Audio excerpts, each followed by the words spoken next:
Hello, everyone.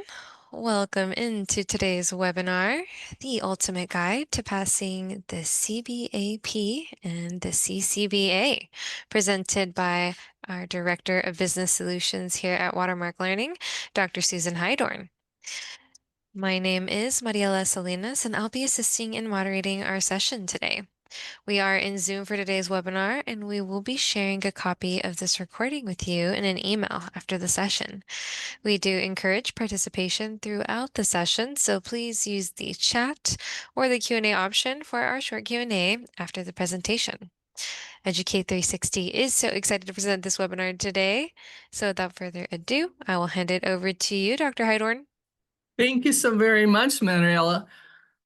So CBAP and CCBA, we will be talking about some really good tips that will help you pass the CBAP, CCBA, if that's what you're, hopefully that's what you're working towards. And some of these tips come from just the School of Hard Knocks. I too have my CBAP, had to study like all the rest of you. So hopefully I can give you a couple of tips to take away that maybe you didn't know before to help you pass the exam itself. So one of the first things to do, and I say that of all certifications because I think it's important. Why are you getting your CBAP and CCBA? Because a lot of certifications, and I have a lot of them, believe me, take time. Take time to study. They take time to earn. They take time away from your family. They take time away from having fun or leisure time or whatever it is that you want. And so it really is taking time away from other things to work on it, to study for it, you know, and there's so many other things we can be doing. So one of the things that I find is that, you know, thinking about why am I getting this? I'm putting a lot of effort into this. Why am I getting this? So is it, and I'm going to ask you shortly here, so I want you to kind of figure out why you want to get yours. Professional recognition, sometimes career advancement. I know a lot of organizations I work with, they said, well, if you get your certification, you can, you know, move up the ladder or certainly get another position or maybe make more money or whatever have you, but you have to have that certification first. Certainly enhanced knowledge. Sometimes it's just nice to know. It's like, do I know what I'm supposed to know? Maybe I've obviously been a business analyst for a long time. Is just kind of the icing on the cake, and to confirm that I actually know what I'm talking about.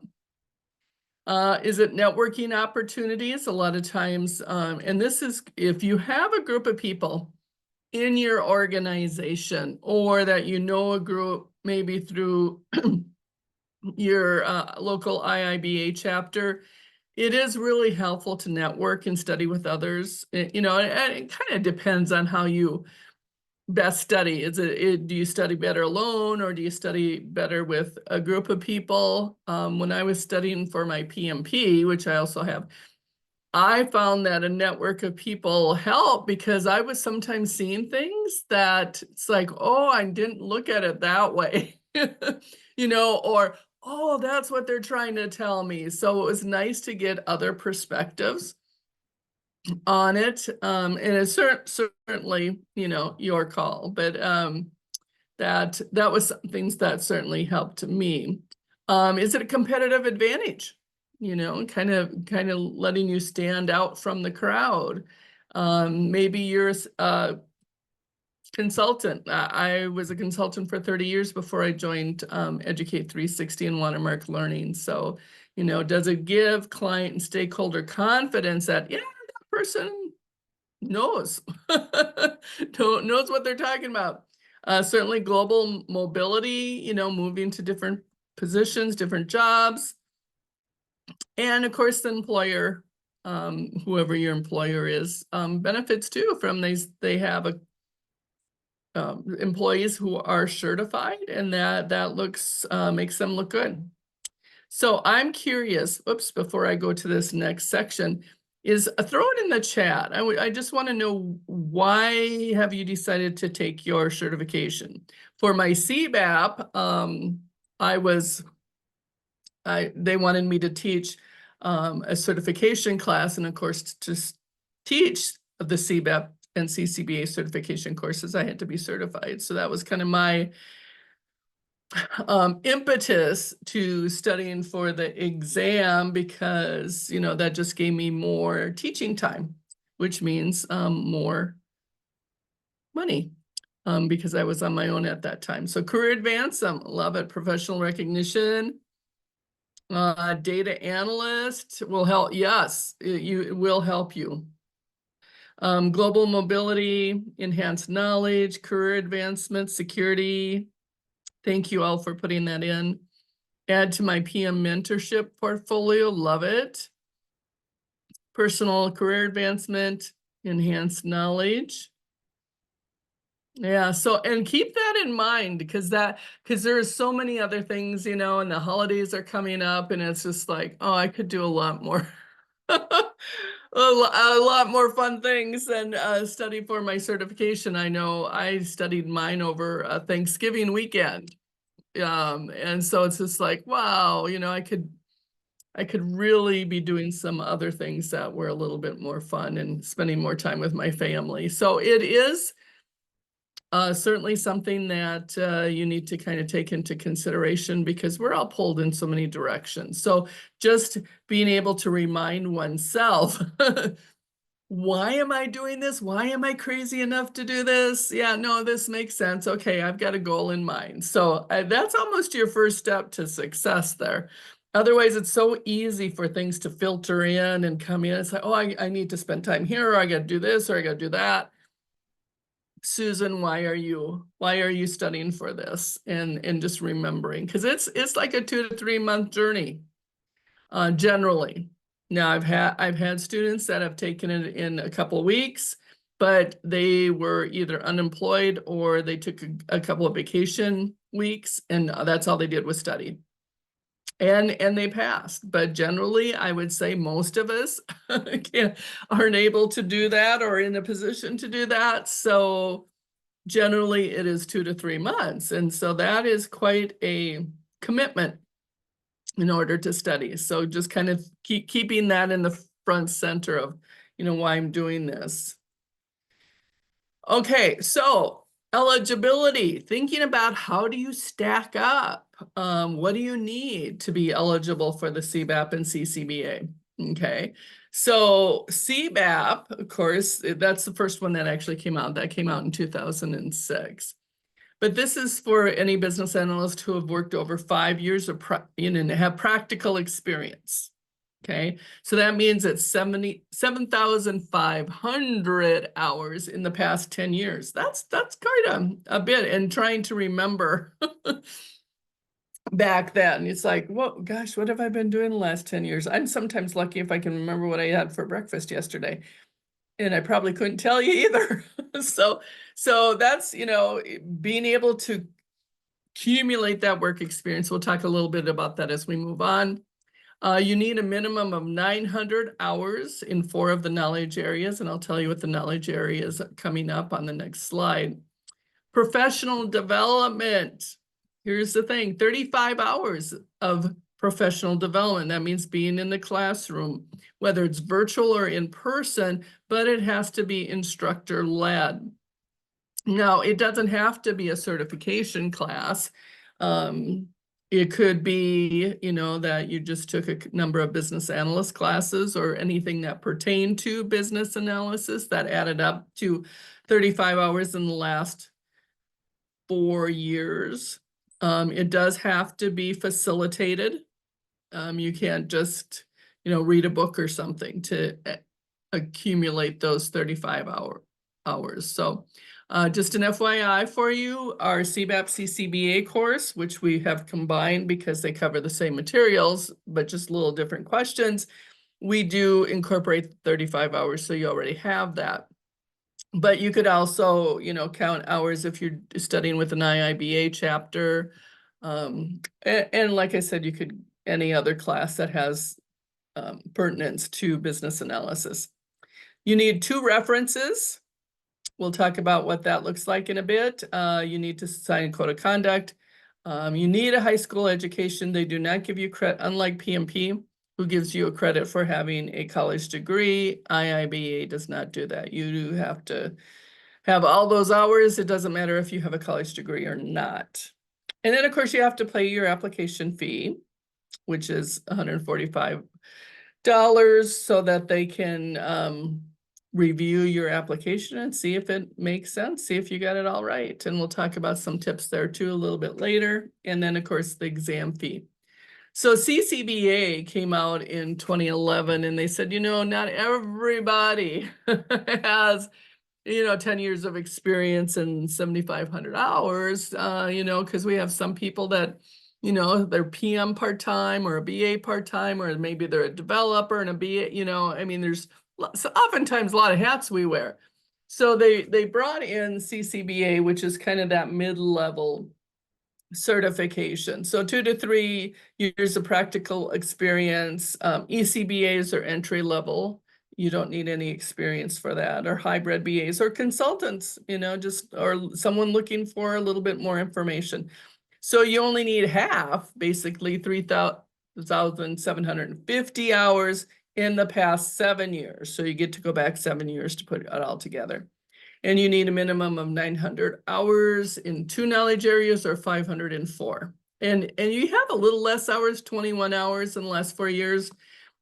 Again, our class gives you 35, so you have more than abundance if you take our class. And I think it's probably the same with the IIBA chapters as well.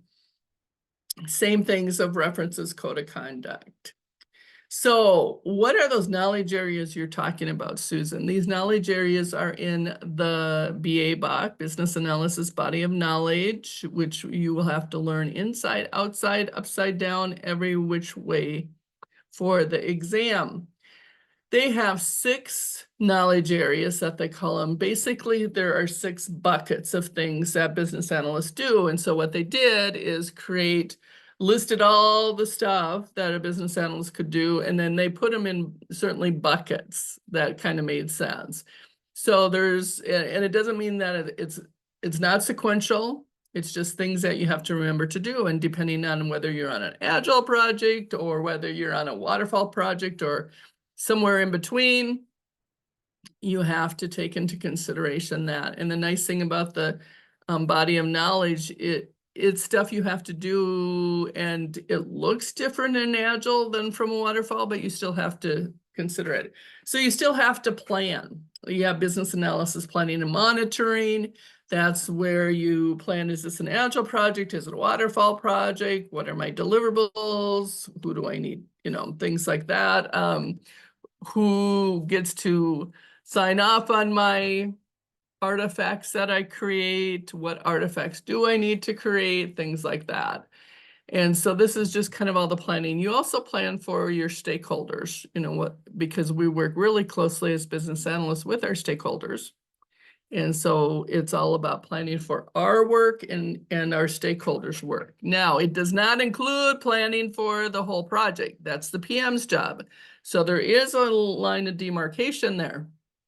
So we're planning for ourselves, thinking about, okay, who are our stakeholders? How many stakeholders do I need to talk to? Am I going to do focus groups? Am I going to do facilitate sessions? Am I going to do interviews? They all look different. And so that's the big bucket. The 3 around the outside are more support things we have to do. The next one, elicitation and collaboration. Of course, we have to elicit requirements. And it doesn't matter if it's agile or waterfall, we all have to talk to someone to get the information that we need. So we need to learn how to elicit, and there's a lot of techniques to elicit, and how to collaborate. How do we engage the stakeholders? How do we collaborate with them? How do we build that trust and communicate with them so that we get the best set of requirements possible? And then once we get the requirements, of course, we have to manage them. So requirements lifecycle management is the care and feeding of requirements, how to manage them, trace them, prioritize them, look for requirements that are for reuse, all of those types of things. So it's really focused on the requirements. And then inside this little focus area, and again, they're going to be iterative. You might be doing them at the same time. Strategy analysis is that pre-project work. So we're going to analyze the current state, define the future state, make recommended solutions before we move on. And maybe build the business case. So this is kind of that pre-project work.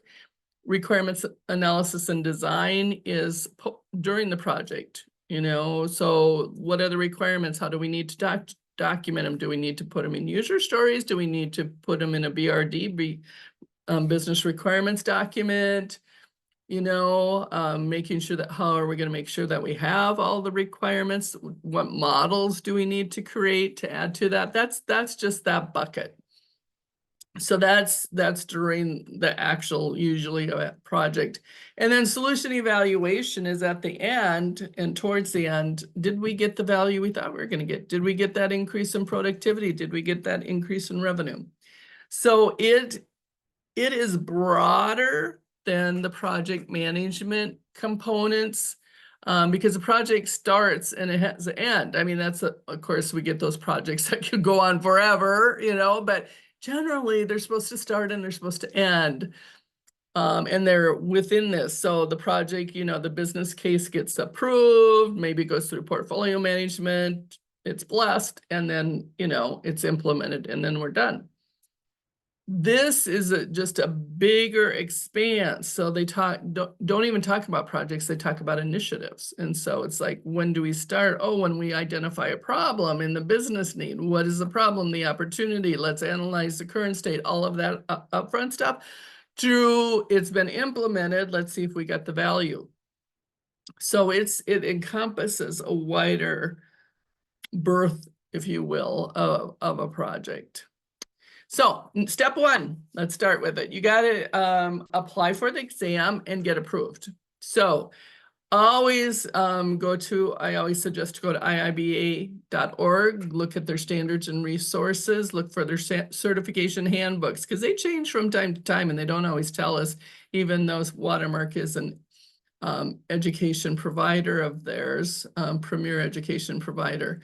So always check to see what the latest and greatest is, because they've actually been changing a lot of things lately. They just updated their ECBA, their entry level exam.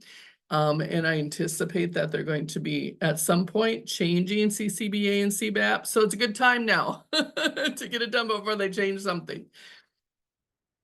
And then fulfill your eligibility requirements. Do you have your development hours, those 35 or 21 credits? What is your work history? And as you log your work history, make sure there's no project management stuff in there. So when you need 7,500 hours, I suggest getting a little bit more, so you have a little bit of play there, So if something they decide is more project management, like, I created a project management plan, they will take those hours right out. Yeah, you have to have a plan for business analysis work, but if you start moving into what a project manager does and list those, it will be subtracted, and then you might have to go and look for more hours. And so your application may get audited. 2 references. Your 2 references need to be someone who's known you for at least 6 months. It can be a CBAP or CCBA. If you're with a CBA, but generally CBAP will be pretty good. And or your boss, your manager, whoever you report to. And if you're a consultant like I was, you can actually use clients as well. But you do need 2 references. Just to say that, yeah, you have been a business analyst. The interesting thing is, I'm just going to give you a little tip, that the 2 references don't get called unless you get audited. So if you get audited, then they'll say, hey, have you known Susan? and has she really been a business analyst for you? Then they do get called. But you still have make sure that you okay it with your references, because the worst thing you can do is they get an email from IIBA and they're going, what is this? Oh yeah, I put you down for a reference. Well, they might not be so happy. So let them know ahead of time. Um, go to Watermark Learning. We used to have a resource and templates. I think they recently changed that. So what I'm going to do is I am going to give Mariella our application worksheet to send with this copy of the webinar. That way you can fill it out. The nice thing is that you can fill out ahead of time with all your hours, because 10 years going back, you're kind of thinking, what in the heck did I do? What projects was I on? And it's nice to collect that information before you go online to IIBA and put it in, because what happens in IIBA, and until you pay the fee, application fee, you can't see it. So you put it in, you can't see it. I'm sorry to say that their application process is a little bit cumbersome. It's easy to use and put in, but then it's not easy to see, did I put in that project or did I not put in that project?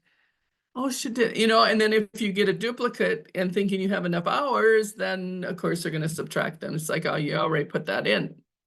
So you don't have to use our application worksheet, but it's really nice to be able to have. So then you get it all and you get it all ready and you can just check it off and put it in. And because a lot of times even doing the application, it takes a long time to put in. And you might, the kids might interrupt you or your boss might interrupt you or whatever it is. And then you're going, now where was I? So it just makes life a little easier. You certainly have to pay for the application. You can't see any of the details till you pay of your application. Log in your eligibility details, agree to code of conduct, which says you are going to be a good business analyst and be ethical and all that wonderful stuff, and the terms and conditions. And then you submit. And the nice thing is about IIBA, which I really love, is that you'll get a response really quickly, like sometimes within the day or two at most. You don't have to wait weeks. They'll tell you, hey, you've been approved, or they'll tell you you've been audited. Now, if you get audited, don't worry too much about, oh my gosh, I did something wrong. So there's two ways you get audited. One, if you don't have enough hours or they have some questions about your hours. The third is that your number's up. So just like when you go to the airport and you go through the through the security line, and all of a sudden, you're just minding your own P's and Q's and you walk through the portal and it's like, that just, there was nothing you did wrong. It might be that maybe I had change in my pocket, but sometimes it's just like your number's up, they just do more checking on yours. So it could be either, just don't panic. They will tell you, they will send you an email saying, hey, here's what we need from you. So then you just have to reply. Erica said, from what you just covered, should I focus on my business analyst hours, years of experience? Yes. Do not put any PM experience in there because it will get subtracted. So just focus on your BA experience. And if you get, let me give you a little tip. Get the BABOK, so you can, as a member, you can download it for free. You can, or if you like it in paper, you can purchase it from Amazon or IIBA. And just kind of peruse it for terminology, because if you use the same terminology, this is what I do, use the same terminology that the BABOK has, the body of knowledge, they probably won't have any problem with it. But if you say, well, this is what we call it in our company, it might raise a red flag if it's not words that the system can understand, that their application system can understand. So try and just use the same words, go through the glossary or something. All right, so then you dive down. This is the BABOK I was talking about. It's, about that thing. you need to know it backwards and forwards. So allocate study time. As I said, if you only have weekends, it's going to take you a little bit longer than if you have every single day. But, people learn differently. Some people are probably fine with weekends. Some people like to do weekends and then maybe just a little bit every day just to keep it, focused. Understand the structure, and I'll tell you what the structure is in the next slide, because this is important. This helps me. I need big picture, helps me understand what I'm reading. Start with the introduction, saying, this is a body of knowledge and this is what it's about. Then study the 6 knowledge areas. 6 knowledge areas are in each chapter of the BABOK, so you can look at that. Practice applying the concepts, and then certainly review the techniques. The techniques are in the towards the end of the chapter, I think chapter 10, and competencies are underlying competencies BAs need is, I believe, chapter 9. Take breaks, reflect, just, sometimes you just need to let it percolate a bit. Let's let it set, instead of trying to take it all in. It is too hard, I think. I'm just going to say personally, for me, I couldn't do it, but just to read the BABOK and then take the exam, you are probably not going to pass. You really need to understand it and apply it. And so sometimes that's better in little bits. And then practice any self-assessment questions. We at Watermark have a practice.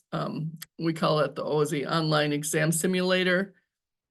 So that gives you the ability to just take some practice questions, see if you know what you think you know. Or there's certainly others out there. You can make your own questions or whatever you need. And then, what I usually suggest is take a knowledge area, like let's say planning and monitoring, read that, make sure you understand it, maybe take some practice questions, then go to the next section, same thing, so you're doing it in little chunks instead of huge. And then we have an option of drill, we call them drills, just on one section of the BABOK. And then we have the exam simulator. It's like, okay, Susan, I now want to try just putting them all together. And you can do that too. And then stick to your study schedule, stay consistent, keep going. So here's the BABOK, which is going to help you. So you have the BABOK, and then this is particularly the knowledge areas, which we need to know inside and out, as well as the techniques. So I would really focus on the knowledge areas and the techniques, because the techniques, you have 50 of them. First of all, there's a lot. And some of them, they're actually more than 50, but sometimes they've grouped them into categories of 50. And you need to know when it's used, how to read it. So maybe you have a copy in the exam of a data flow diagram, and they might have 3 or 4 questions around how do you read that and what does it mean? So, you come across an NT relationship diagram or a process map or a use case diagram. I mean, they're going to ask you questions on how to read it, how to apply it. So those are really key. The underlying competencies, they're just standard business competencies you all probably have run across if you've been in this space for a long time. So there's nothing earth-shattering. You just need to read it for understanding on how a business analyst might apply that skill. So going back to the knowledge areas, each knowledge area has tasks. There's usually 5 tasks with each knowledge area, except for strategy analysis only has 4, but then business analysis and design definition is actually 6. So, but they basically have 4. And each task, here's the key thing as you read task. So a task will have, what is the purpose of doing this task? Okay. And then it has a description, gives you a little bit more. So the purpose is usually just a small paragraph description. Inputs, what are the inputs? What do I need to know and have? Because that could be a relationship to a question. What things do I need to know and have before I can start this task? What are the elements? The elements could be process steps. So sometimes the tasks are kind of processy. So elements would be a process step. Sometimes it's like, these are just the things that you need to consider doing this task. So it's just things you need to know about this task. Guidelines and tools, what are the things that will help us do this task? Techniques, what techniques can we use around this task? And oftentimes there's more than one. What stakeholders might get involved in this task. And then once I do this task, a little bit of like a process with inputs, process, outputs. What do I get at the end of this task? Do I get a list of requirements? Do I get a new future state design? You know, what do I get at the end when I do this task? So that's kind of the structure. That's because when I first started reading, and I'm going to tell you the BABOK is very dry. So if you need something to put you to sleep, it will. So I tend to like a big picture view so that I can go, okay, this is there, and this, you know, I can start putting things in my mind that are kind of group. Oh, this is an input. So they follow the same format, but I really needed to get grounded in the format to help me put it all together. So preparing for the exam, take a prep class, join a study group. Oftentimes, again, your IIBA chapters have study groups, or you can, some of my students just create one in their own company. You know, hey, is anybody else studying for the CBAP? Or they'll all come, you know, a couple, 2, 3 people will come to my class in the same organization. And then I said, God, create a study group. You know, you don't have to go, but sometimes it's helpful to get other people's opinion about what are they talking about, you know? Any study aids, practice questions, study tables, flashcards. You can make your own flashcards. We have a really great, I'll just say, study guide for the BABOK. I mean, people come up to us. I was just at a conference for IIBA, their global conference in June, and people come up, oh my gosh, I love that. That helped me just understand and pass the CBAP, because CBAP is just very, it's kind of like reading an outline, and like I said, it'll put you to sleep. We have taken that information and created a study guide to make it real. Like, I know this is what they're saying, but it's just words. Wah, wah, wah. This is how you'd really use it. This is an example of that, you know, and people have just really have loved that. So just to note that it's out there. We have the practice questions. Other groups have practice questions as well. Study tables that kind of put it all together for you. And like I said, we have flashcards, but if you want to make your own, sometimes that's really helpful too when you're studying. Individually study, create some type of study plan. So those are kind of the key things. And then take practice exams. You know, kind of say, gee, do I know it? Because this is very much an exam that isn't just not knowledge. So it's not a knowledge-based exam. It's not like, what is a business analyst? What is, you know, this technique used for? It really says, okay, you are a business analyst. What would you do first? Or what information would you need before you proceeded? Or what would be the outcome? Or what stakeholders would you invite to the party? Or, you know, and so it's really about understanding how to apply. So as you study, make sure you understand how to apply it. So our practice exams have a little bit of both, because you do need to understand the concepts first to apply it. So we have some knowledge concept questions. And then we also have some application questions. So you're a business analyst, or this happened, what would you do? You know, you have 2 stakeholders who are disagreeing on their requirements. What would you do? So, you know, those types of things. And if you would like to, you know, just visit Watermark Learning. We have an online simulator with over, I think, 1,100 questions. But as I said, you can look at other places too. So just resources we have. I talked about the study guide. Study tables is great for an overview and how all these fit together. Flashcards and study exams. And here's some information on where to look. And if you can't find it, any of this, just go to info@watermarklearning.com. they can point you in the right direction. And then do final prep. You know, again, they talk about 100 hours of study. I usually just say 2 to 3 months. Generally, the best time is to take it right after you study, you know, whether it's 6 to 8 weeks or 3 months. I've had some students who actually have resat in the CBAP classes because, you know, life happens. Sometimes life happens and you weren't able to take it in 2 to 3 months, and then you say, hey, what can I do to my application, which is good for a year, is expiring. So I need to get this done. So what do I need to do now? So I sometimes I have some students say that.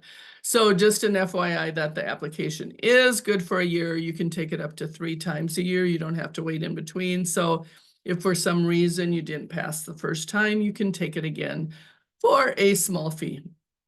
So just have to let you know that too, but you can take it again. And I always suggest rather than taking it right away, it's like, well, I'll take it the next day, but yeah, I'd study a little bit more. And then the nice thing is that you can go in and find out. No, actually they send it to you. They send you an email on how you did in each section, and they don't tell you a lot. They said you either scored higher than most people, average to most people, or lower than most people. But if you get a couple lowers, you know you got to spend a little bit more time studying in that area. You know, so focus anything, or if you take practice questions and you're going, geez, you know, I didn't even get 70% on that. I'm not doing too well. So you might want to just, you know, study those that you haven't been doing well. Rest well. I love how they say this though. I mean, everybody says we'll get lots of rest before the, you know, exam. I do not rest well when I have to take the exam the next day. I don't know about you, but no matter how many certifications I have, and I have a few under my belt, I still get nervous. So they're supposed to say rest well, but I usually don't rest well the night before. But if you can, that would be great. Okay, once your application's approved, you need to review the exam rules. You got to pay another fee. Woo. So you pay your application fee now. You got to pay your exam fee. So log into IIBA, access the certification summary page, get started, and then you schedule your exam. Now they use PSI as their proctoring center. And so they'll redirect you to PSI. And so then you can select a time and a date. I would say take a date and time that you're most alert. You know, for me, it's morning. My brain works quite well in the morning, but about 2 or 3 o'clock, it never fails. I'm just kind of like dragging, you know. And then I get a second wind and I'm good for the rest of the day. But it's like this little hour, you know, between 2 and 3, it's like, oh, I could really take a nap. You know, I just get kind of groggy for some reason. And then after that, I get to be the Energizer Bunny again. So whatever that is, I mean, some people are night owls, you can take it in the evening. Some people like afternoons, they're more alert, or because they got to have their caffeine, or, you know, whatever. Just pick some time where you are the most alert. Now, CBAP and CCBA are the only IIBA certifications, and they have others too, but that can be either taken virtually or at a PSI testing center.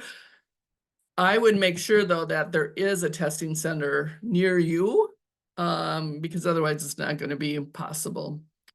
So you can take it in your office, you can take it at home. You just make sure that everything is cleaned off your desk, even your monitors, no docking stations or anything. You got to do it the old-fashioned way.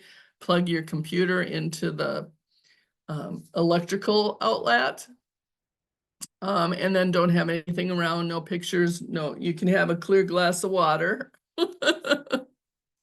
And and a piece of paper, you know, and then you got to show a piece of paper, nothing on the piece of paper, so that if you wanted to write something or take some notes or something, you could do that. All right, so what is exam? CBAP is case study based. So what does that mean? It's also scenario based because there are just some plain scenario questions. You're a BA, da da da. What would you do? But they also have a case study. It's about 1 to 1.5 pages, which means it's about 3 or 4 paragraphs. And so you read it, describes the situation, describes maybe a little company and, you know, a little thing like that. So it describes the situation, and then off of that, you might have 3 or 4 scenario questions that relate to that case study. And so they're multiple choice, A, B, C, or D, which is kind of nice because then you don't have no fill in the blank or anything. There's 120 questions. You get 3.5 hours to do that because it is going to take some time for scrolling. So what I do is I usually skim the case study and then look at the questions, and then I might have to go back to the case study. CCBA is scenario based. They're all scenarios. Now, again, remember CBAP probably has, depends on the exam, they change it up. Could be 4 or 5 case studies, and then the rest will be scenario questions. So in CCBA, it's just scenario questions. They'll give you a situation and say, okay, what would you choose? What technique would you use? Who would you invite to the party? Multiple choice questions, still A, B, C, or D. They have 130 though, so there's 10 more, and it's a little less time just because you don't have to do the scrolling and reading the case study.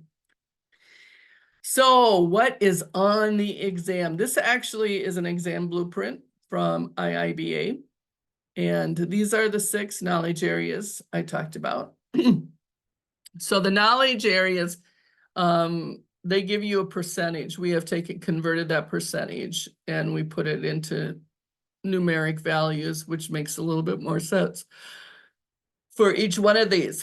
And one of the things that I think is kind of a misnomer there, oops, sorry about that. Yeah, there we go. I was touching my mouse and it just went loopy. Accidentally bumped it. So in this case, it looks like, because I've had students come to me and say, oh, well, I studied all the knowledge areas because it said NA for underlying competencies, techniques, and concepts. So I didn't think I needed to study. That's not true. So the underlying competencies are built in to these numeric values. The 50 techniques are built into these numeric values. So they gave you a situation around knowledge area, but it's really a technique question. So especially when you see requirements analysis and design definition, 42 questions. I'm going to guarantee you half of them are technique questions. 36 for CBAP. It's vice versa here. So know your competencies. And again, most of the time you can just read it and say, yeah, just know how it's used from a business analyst perspective and what their points are. But really study the techniques well. But both competencies, techniques, and a few concepts are interwoven into those numeric values. So I don't want you to start studying saying, gee, Susan, it's at NA and I didn't study chapters. The chapter numbers are here. Chapters 1, 2, 9, and 10, study them. Not so much business analysis, BA professional and concepts. Just read that for understanding. As well as the competencies. I think you'll do fine, but the techniques you really do need to know. So take the exam and succeed. So on exam day, eat breakfast, unless you've never eaten breakfast. Do something that relaxes you, those Zen moments, yoga. Take it at a quiet place or an online testing center so there's no distractions. You don't want the dogs or the kids or your colleagues, running into your room asking the question, because if that happens, you failed the exam because they'll shut it down. The PSI proctors are really, really picky. So your kid runs in, that's it. Your dog runs in, the cat walks over the monitor, whatever it is. It's done. You're just done. And you really don't want that. It's bad enough to get to this point. You don't want him to say, okay, you no longer can take the exam. You'll have to reschedule. And unfortunately, you would probably have to pay for a new one. So just making sure that you download all the instructions from PSI, all the instructions from IIBA to make sure You have nothing that can get in the way of you taking that test and getting through it. So again, if you pass, you'll receive an IIBA email from IIBA saying, hey, congratulations, you passed. And then you can find out how you did, get your certification badge. If you didn't pass, just again, study the areas you think you didn't do well, maybe study all of them, but you can take it up to 3 times a year once your application is approved. So from the approval date, you have 1 year to retake it. Testing tips. Don't dwell on any question. Mark and skip the hard questions. I'm going to give you a different tip, which has helped me. I mark them. So the nice thing is you can flag them. So if you have, 150 questions, or what did they say, 350 questions, they'll have it on the top so you can see what questions you've answered and how many you have. So and a timer, so you kind of know your timing. And then they'll have little flags. So you might say, oh my gosh, normally I can narrow it down to, there's 4 questions, right? I can narrow it down to 2. Is it C or D, C or D, C or D? Oh, I don't know, I'm not sure. So I say, okay, what does my gut say? I think it's D. So I'll mark D, but I'll flag it. And then I'll go on to the next questions and stuff. And sometimes, you get, it's like, oh, Susan, what were you thinking of? And go back. And maybe it was C, but I usually do not change my answers because the first time it's usually right. I will go then at the end, let's say I answered all the questions, I'll go back and say, okay, I'm going to just select my flagged ones. You don't want to go through the whole thing again of all those 350 questions. So it's like, oh, I see number 2 is flagged, so I'll look at that. Or I see number 10 is flagged, I'll look at that. The reason I just say guess anyway, first of all, you got a 25% chance of getting it right. And again, if you narrow it down, it's 50. The other reason is if you run out of time, and I've gotten close sometimes. Sometimes the exam was really easy and I'm done about, 10, 15 minutes beforehand. Other times not so, and I'm up to the wall. If for chance I don't get time to review those flag questions, guess what? I still have an answer. So at least I have 25% chance, if not 50% chance of getting it right. If I don't answer and I just flag it, guess what? They're all wrong. So that question, not all wrong, that question is wrong. And so I like to just, it's like, okay, I'm not positive. I'm going to put D. I can always look at it and I always can, later, but I want to make sure I answer every single question with the spot. So in case it's wrong, I don't have to take the test again because I really don't want to do that. So guess if you must, don't change your answers. I sometimes proctor exams that are in paper and then I'll go through them and I find that people change their right answer to wrong. So unless you're really sure, don't change your answer. Because sometimes we start overthinking something. I'm going, well, it might be, and we read between the lines of things that aren't there. Observe the elapsed time. Read the scenario carefully. So what are they asking? So I'll read the scenario, then I read all the answers because that sometimes gives me a clue as to what they're asking. And then I'll go read the scenario again and then say, what are you really asking? Because sometimes they have fluff that has nothing to do with any, it gives you a little bit more context, but that's not really what they're asking about. So I read it, look at all 4 answers, read it again, saying, what are you really asking? And then choose my answer. Case study, I read and skim actually, usually the case study. Then I read the question thoroughly, read the answers, read the question again. And then if I need to go back to the case study, I'll do that. But otherwise I just try. I read it for context. Sometimes I'll have to go back. Most of the time I don't. And by the time it's so exciting that you pass, and then you still have work to do, I'm sorry to say. You do have recertification requirements. 60 CDUs, they call them certified development units. Every 3 years. So every 3 years you got 60. And what I suggest is do 20 at least every year, because what you don't want to have happen is, and IIBA will remind you, hey, you've got, your recertification coming up. And so I like to portion out my my credits and logging them, because I don't want to sit there 2 weeks before my certification expires, because it will expire, and then I don't want to take it again. So I don't want to leave it to the end and then just go, oh my God, I got so much work to do, and now I got to figure out how to get 60 credits. And it's usually an of hour of anything, whether it's an hour of reading or hour of class or whatever, is one CDU. So that's 60 hours of something I have to do. And so you really don't want to do that in the last 2 weeks. So I portion them out. Fun facts.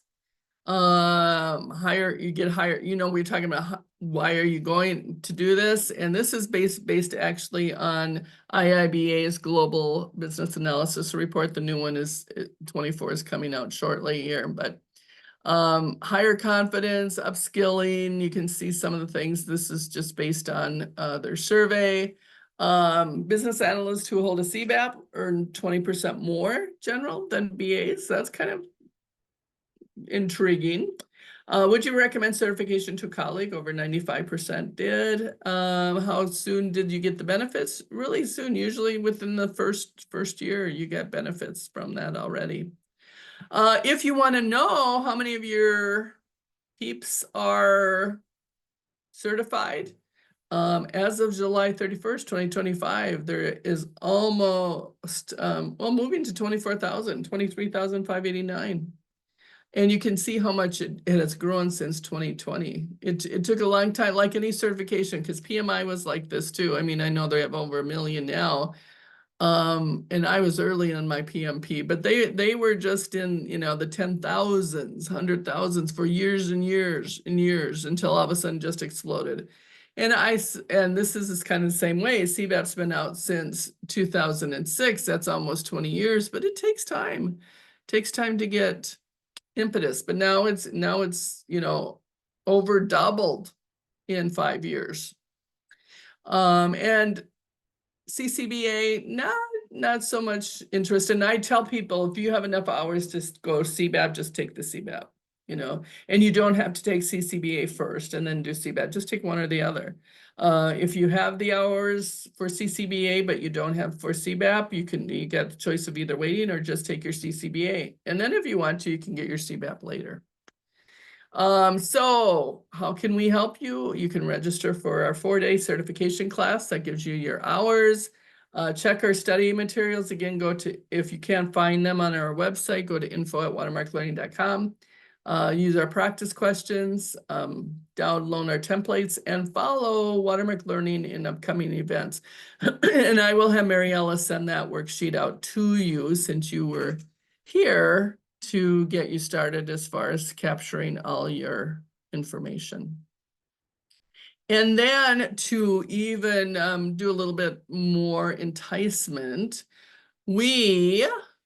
Watermark Learning if you take our class and you sign up for it, you can get a 30% off certification bundle. That means a 1-year membership and a free membership, 1-year membership to IIBA, but you get a free membership to the local IIBA chapter. And then you have, certainly access to resources on IIBA's website as a member. You can download the BABOK for free. You don't have to pay for it, or any other. They got a lot of white papers, and they have a really good knowledge area, and they call it the Knowledge Hub, for really good templates and tools and things like that. And so as you sign up, if you signed up for a class, then there's an option of the 30% off bundle, which you pay us ahead of time. But the nice thing is I know it's $444 more at the time you're taking the class. However, we give you a voucher then for the free membership. We give you a voucher for the 30% off the application, 30% off of the exam. So rather than paying $634 for the application, exam, and membership, you can get it for $444. $4. CCBA is $3.74. So just want to, you have to do that at checkout though. So when you check out, there's going to be another line item saying for the bundle. And I just want to let you be aware of that. So our upcoming watermark certification classes are October 20th to the 23rd and December 8th through the 11th. So, Mariella, thank you so very, very much for putting that in the chat. It looks like she's way ahead of me when it comes to the links you need. So are there any questions I can answer for you?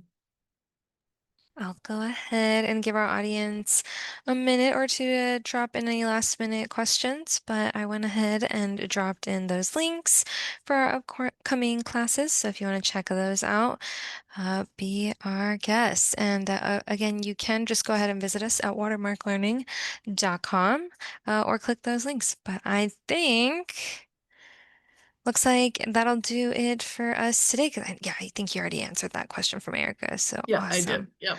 Perfect. Alrighty. Well, thank you all so much for joining us today. And of course, thank you, Dr. Heidorn, for all your fantastic insights, as always. And I want to say good luck to all of you. So hoping you pass on the first time and some of these tips have helped.